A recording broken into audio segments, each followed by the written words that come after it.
Assalamualaikum warahmatullahi wabarakatuh. Saya Nadila Rahmanisa dari kelas 11 OTKP 2 akan menyampaikan biografi mengenai pahlawan nasional Jenderal Sudirman. Panglima Besar TNI Jenderal Sudirman lahir pada tanggal 24 Januari 1916 di Desa Bantarbarang, Purbalingga. Jenderal Besar TNI Raden Sudirman adalah seorang perwira tinggi masa Revolusi Indonesia. Jenderal Sudirman pernah menjadi guru di Muhammadiyah Cilacap. Kemudian beliau diangkat menjadi kepala sekolah di Muhammadiyah tersebut. Sudirman menikah dengan Alfiah pada tahun 1936. Alfiah sendiri adalah seorang anak dari pedagang yang cukup sukses. Setelah menikah, mereka dikaruniai 7 orang anak, bernama Ahmad Tidarwono, Muhammad Teguh Bambang, Jahjadi, Taufik Effendi, serta 4 orang putri bernama Didi Praptiastuti, Didi Pujiati, Didi Sujiati, dan Titi Wahyuni Satyaningrum. Karena kepedulian Sudirman terhadap masalah sosial, beliau pun akhirnya diangkat menjadi anggota Dewan Perwakilan Rakyat Banyumas.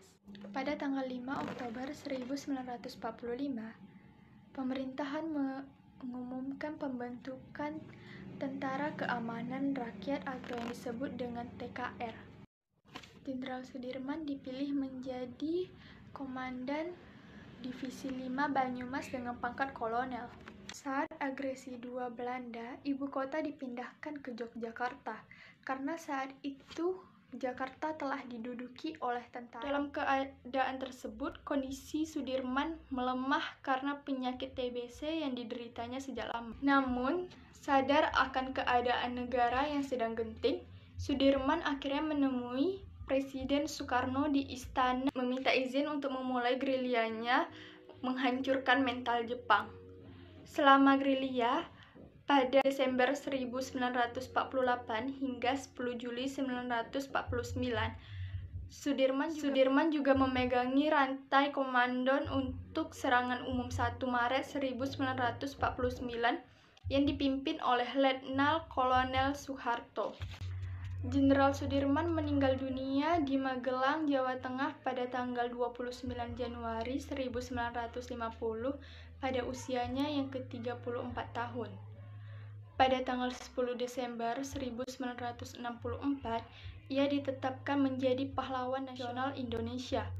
Patung Jenderal Sudirman sendiri berada di Jakarta, tepatnya di kawasan Duku Atas, depan gedung BNI. Patung Jenderal Sudirman dibuat menghormat.